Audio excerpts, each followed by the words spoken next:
Buerger's disease, or it is also known as Tau. Tau, the full form is thromboangiitis obliterans or the smokers disease. Patient hospital में आता है which is complaining of intractable pain, के पैरों में बहुत ज्यादा दर्द है, और जब आप पैरों को चेक करोगे तो माइट भी पैर आपको एकदम ठंडे फील हो सकते हैं, या जब आप उसको सुई चुभो कर देखोगे, निडल प्रिक करोगे तो उसको हो सकता है सेंसेशन ना फील हो, और most of the time black colour के पैचेस आपके उसके पैरों पे मिल सकते हैं. सो माइट भी इस तरह की पिक्चर मिल सकती है कि हाथों में काले काले रंग के पैचेस, या फिर इस तरह से उंगलियां काली काली ब्लैकिश डिस्कलरेशन, और या फिर मे भी पॉसिबल कि उसके हाथों में और पैरों में दोनों में इस तरह के ब्लैक कलर के पैचेस आपको मिल सकते हैं. तो अगर हिस्ट्री है स्मोकिंग की, कि पेशेंट की क्रॉनिक स्मोकर की हिस्ट्री है, हैंड्स एंड फीट पे स्पेशली हाथों पे और पैरों पे ब्लैक कलर का डिस्कलरेशन है, हाथ पैर ठंडे फील हो रहे हैं, पैरेस्थीसिया हो रहा है, और patient is complaining of intractable pain, कि मैडम पेन सहन नहीं हो रहा है, तो क्लिनिकली पिक्चर बता रही है हिस्ट्री ऑफ स्मोकिंग कि ये पेशेंट बर्जर्स डिजीज का है. तो बर्जर्स डिजीज को इसलिए स्मोकर्स डिजीज भी बोलते हैं. तो कई बार हम पेशेंट को बोलते हैं कि आपकी स्मोकिंग करने से आपके हाथ पांव में को काटने की जरूरत भी पड़ सकती है, बिकॉज ये जो पैचेस आप देख रहे हैं this is known as gangrene. ये गैंग्रीन हो चुका है, and once gangrene develop in your body the only treatment of choice is amputation. आपको उस पार्ट को काट कर अलग करना पड़ेगा. सो ये जो बर्जर्स डिजीज है, it is because of the diminished blood supply and which causes damage and death of the tissue.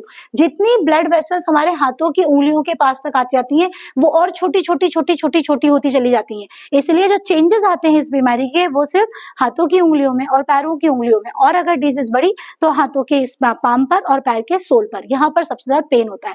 और डिजीज अगर बढ़ी तो फिर इंट्रैक्टेबल पेन आपके घुटनों के नीचे से शुरू हो सकता है. तो यहाँ पर पेशेंट की कंप्लेंट सिर्फ घुटनों के नीचे के पेन से ही स्टार्ट होगी.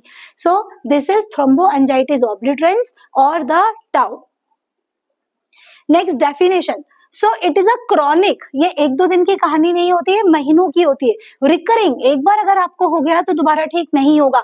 Inflammatory disease specially of the medium and the small blood vessels. सिर्फ मीडियम और स्मॉल ब्लड वेसल्स की दिक्कत है. Blood vessels indicates artery, when, और कभी कभी ये नर्व्स को भी इन्वॉल्व करती है, specially of the peripheral extremities, hand and foot. तो ये जो स्मोकिंग का डिजीज है, ये स्मॉल ब्लड वेसल्स को इन्वॉल्व करेगी, हाथों और पैरों के, और यहाँ पर सबसे पहले होता है आपका इन्फ्लेमेशन. स्वेलिंग आती है, स्वेलिंग से आपकी जो ब्लड वेसल्स होती है वो ऑब्लिटरेट होती हैं, चोक होती हैं, एंड फॉलोड है, इसलिए इसको बोलते हैं मस्कुलर ऑक्लूसिव डिजीज. जो ब्लड वेसल्स बिल्कुल पतली पतली ब्लड वेसल्स आपके ऐसे उंगलियों की तरफ जा रही हैं, ये सब इन्फ्लेम्ड होके यहाँ पर ये ऑब्लिटरेशन होता है, ये ब्लॉक होने लगते हैं. अल्टीमेटली बिल्कुल टिप्स के लास्ट तक जाते आते यहाँ से ब्लड सप्लाई रुकने लग जाती है, जिसके कारण ये ब्लैकिश पैच और गैंग्रीन स्टार्ट होता है. Now the patient complaining of, कि पेशेंट आपके पास किस कंप्लेंट में आएगा. The first and most important word is the intractable pain. Intractable मतलब असहनीय, वो दर्द जो पेशेंट से बिल्कुल भी सहन नहीं होगा. तो हिस्ट्री कहाँ से स्टार्ट होती है? हिस्ट्री स्टार्ट होगी पहले, अगर आप पेशेंट से पूछोगे तो फर्स्ट वर्ड आता है इंटरमिटेंट क्लॉडिकेशन. सी, अगर बर्जर्स डिजीज में आपने intermittent claudication distance, rest pain अगर आपने मेंशन नहीं किया तो आपका बर्जर्स डिजीज का आंसर इनकम्प्लीट है. दैट मीन्स ये जो वर्ड होता है क्लॉडिकेशन, ये बहुत इंपॉर्टेंट वर्ड है. क्या होता है इसका मतलब? इंटरमिटेंट क्लॉडिकेशन का मतलब होता है कि पेशेंट स्टार्टिंग में तो बोलेगा कि मैडम पहले मैं I used to walk 4 kilometre per day, 4 kilometre daily चल लेता था, बट नाउ अ डेज मैं 2 किलोमीटर भी चलता हूँ तो मुझे एकदम सीवियर इंट्रैक्टेबल पेन ये घुटनों के नीचे फील होना शुरू हो जाता है. एज आई टेक रेस्ट मेरा पेन खत्म हो जाता है. क्यों? क्योंकि जब हम चलते हैं तो हमारी ऑक्सीजन रिक्वायरमेंट बढ़ती है, मसल्स को ऑक्सीजन चाहिए होती है, बट क्योंकि ब्लड वेसल्स चोक हो रही हैं तो ऑक्सीजन सप्लाई रुक जाती है, इंट्रैक्टेबल पेन होता है. जैसे ही हम रेस्ट लेते हैं ऑक्सीजन बार बार चालू हो जाता है एंड पेन खत्म हो जाता है.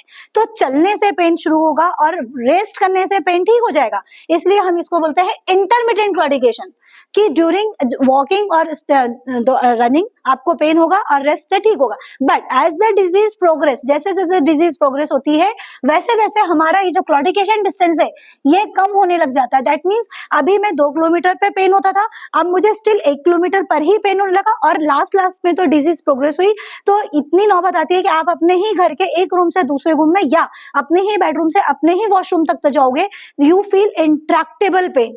तो आपका ये डिस्टेंस रेजिस्टेंस धीरे धीरे टाइम के साथ कम होता चला जाएगा और आप अपना रूटीन काम में भी आपको पेन फील होने लगेगा, बहुत ज्यादा असहनीय। एंड लास्ट में आता है रेस्ट पेन, कि अगर आप लेटे हुए भी हो, रेस्ट भी कर रहे हो, तो अब उस रेस्ट में भी वो पेन आपको परेशान करेगा। दैट मीन्स ये पेन अब आपको 24 घंटे होगा, चाहे आप काम करो चाहे आप रेस्ट लो। सो पहले इंटरमिटेंट क्लॉडिकेशन होता है, फिर क्लॉडिकेशन डिस्टेंस कम होने लगता है, एंड लास्ट आता है रेस्ट पेन। तो जब पेशेंट रात में सो भी नहीं पाता है इंट्रैक्टेबल पेन में, तब मजबूरी में उसे आपके पास आना पड़ता है। Some patient is complaining of the black color patches over the skin, जो कि गैंग्रीनस, कि किसी को पेन की कंप्लेंट कम होती है लेकिन दे नोटिस कि मेरे पैरों में कुछ ब्लैक ब्लैक कलर के पैचेस आ रहे हैं। नॉन हीलिंग अल्सर, कुछ पेशेंट बोलते हैं कि मैम ये छाला हुआ था पैर में, क्योंकि मैक्सिमम पेशेंट बेयरफुट चलते थे, छोटी छोटी माइनर इंजरी से भी पेट में पैर में छाले बन जाते हैं, और बिकॉज क्योंकि ऑक्सीजन सप्लाई नहीं है, ब्लड सप्लाई नहीं है, तो ये अल्सर जो होगा वो हील नहीं होगा। सो सम पेशेंट में complaining of non healing ulcer, कि मेरे पैर में छाला है जो 5-6 महीने हो चुके हैं, वो ठीक नहीं हो रहा है। बट हमारे दिमाग में क्लिक होना चाहिए, नॉन हीलिंग अल्सर, तो कहीं ये डायबिटिक तो नहीं है, क्योंकि डायबिटिक फुट ये भी बहुत कॉमन डिजीज है ये, क्योंकि डायबिटीज में भी बिकॉज पैर में पेरिफेरल न्यूरोपैथी हो जाती है, पेरिफेरल नर्व्स खराब हो जाती है, इसलिए पेशेंट को पेन फील नहीं होता है। सो माइनर इंजरी, माइनर ट्रॉमा, कोई कांटा, कोई कांच का टुकड़ा, वो भी आपको अल्सर कराएगा, बट ये भी नॉन हीलिंग अल्सर रहेगा, बिकॉज अगर अनकंट्रोल डायबिटीज है तो बॉडी हील नहीं करेगी। So a non-healing ulcer may be of Buerger's disease, may be of diabetic foot. So how will you distinguish? बहुत इजी है, डायबिटिक में तो पेरिफेरल न्यूरोपैथी होनी है, तो पेन होना ही नहीं है। सो अगर नॉन हीलिंग अल्सर, इस केस में पेनलेस रहेगा, no pain, while Buerger's disease में तो इंट्रैक्टेबल पेन के साथ रहेगा। सो ये बहुत क्लियर कट पता चलता है कि नॉन हीलिंग अल्सर का रीजन क्या है। And some patient is complaining of coldness, numbness, paraesthesia और द कलर चेंजेस। तो इस तरह के ये पेशेंट्स कंप्लेनिंग कर सकते हैं pain in the hand and the foot and the development of the sore or lesions that do not heal if Buerger's disease is left untreated, क्योंकि गैंग्रीन बन चुका है। सो गैंग्रीन आपको सेप्टिसीमिया में लेके जाएगा and it might leads to tissue death, and आप septicaemia से आपकी भी डेथ होगी। Intermittent leg pain, that means walk करने पे पेन होगा, रेस्ट करने पे ठीक होगा।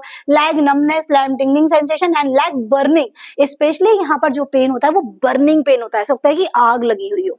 सो इस तरह के डिफरेंट वर्ड्स पेशेंट यूज करते हैं, बट डायग्नोसिस बहुत ही इजी रहती है। So now the treatment, the colour, first the investigation. तो इन्वेस्टिगेशन में most important is a colour Doppler.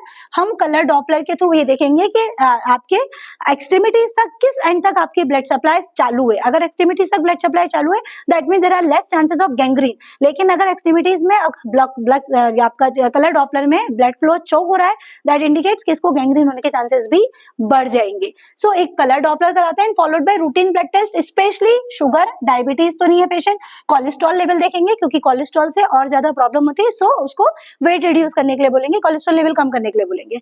So now the treatment, treatment में क्या होता है? ट्रीटमेंट में स्पेशली होती है Buerger's position and Buerger's exercise. ये मैं अपने नेक्स्ट वीडियो में आपको बताऊंगी कि Buerger's एक्सरसाइज कैसे करते हैं, क्योंकि Buerger's पेन, जब भी अगर मैं पैर लटका के बैठूंगी तो बिकॉज ऑफ द ग्रेविटी मेरा पेन बढ़ेगा। तो Buerger's पोजीशन क्या कहती है कि अगर मैं पलंग पे बैठी हूँ तो मेरा जो फुट एंड होता है, ये इस तरह से मेरा फुट एंड ऊपर रहेगा। सो पेशेंट को बोलते हैं कि एक स्टूल वगैरह कुछ नीचे रखिए, सो दैट आपका जब फुट एंड एलिवेटेड रहेगा तो आपके पैरों तक ब्लड सप्लाई रहेगी और आपको पेन कम होगा। इसको बोलते हैं Buerger's पोजीशन। रात में सोते समय भी जो पलंग होता है, नॉर्मली हम स्ट्रेट सोते हैं, लेकिन हम यहाँ पर पैर, पलंग के जो फुट एंड है उसको हम रेस करवा देते हैं। आप इसमें 2 ईंट लगवा दीजिए, कोई ब्लॉक लगवा दीजिए लकड़ी का, सो दैट आप पेशेंट के पैर ऊपर रहेंगे और हेड नीचे रहेगा, तो अल्टीमेटली ब्लड सप्लाई चालू रहेगी और पेशेंट का पेन कम रहेगा। So this is known as Buerger's position. Buerger's exercise, जब भी पेशेंट बैठा होगा तो हम कांस्टेंट उसको बोलेंगे कि पैरों में इस तरह का मूवमेंट करता रहे, देन लैटरल मूवमेंट करे एंड देन सर्कुलर मूवमेंट करता रहे। तो इसको Buerger's एक्सरसाइज बोलते हैं, जिससे आपकी ब्लड सर्कुलेशन मेंटेन रहे। फॉलोड बाय पेशेंट को जमीन पर लेटने के लिए बोलेंगे एंड देन पैर ऊपर नीचे, पैर ऊपर एंड देन नीचे। So this is known as Buerger's exercise. So the main treatment is Buerger's position and Buerger's exercise. Third is analgesic like aspirin, but हम यहाँ पर pain as a pain killer aspirin नहीं दे रहे हैं, because aspirin is an antiplatelet agent. तो ये और ज्यादा ब्लड के क्लॉटिंग को रोकेगा, क्योंकि ऑलरेडी ब्लड वहां पर चोक हो रहा है, इसीलिए एक एस्पिरिन दे देंगे कि कहीं प्लेटलेट से क्लॉट ना बन जाए। Next is raising the heel end of the footwear. आप जो पैरों में फुटवेयर पहनते हैं उसका हम हील एंड ऊपर कर देंगे। आप अगर स्लीपर्स पहने हो तो भी हील वाला एंड ऊपर करेंगे, शूज पहन रहे हो, सैंडल्स पहन रहे हो, सो दैट आपके टिप के टोस तक आपकी ब्लड सप्लाई बराबर मेंटेन रहे। So raising the heel of the footwear. Vasodilator drugs like pentoxifylline और द ज़ैंथिन निकोटिनाइड ये हेल्पफुल हो सकती हैं। एंड इन केस अगर सब कुछ होने के बाद भी exercise, position and medicine, if again patient is complaining of intractable pain जो उसको 24 घंटे परेशान कर रहा है, then the treatment of choice is lumbar sympathectomy. हम नर्व्स के उस ब्रांचेस को ब्लॉक कर देते हैं, उसको कट कर देते हैं जो कि पेन फील करा रहा है। And the last but not least, stop smoking, क्योंकि because it is a smoker's disease, तो स्मोकिंग को रोकना है, टोबैको लेते हो तो उसको रोकना है, regular exercises so that blood flow बना रहे, and the control of the obesity with the control of cholesterol. So this is the treatment.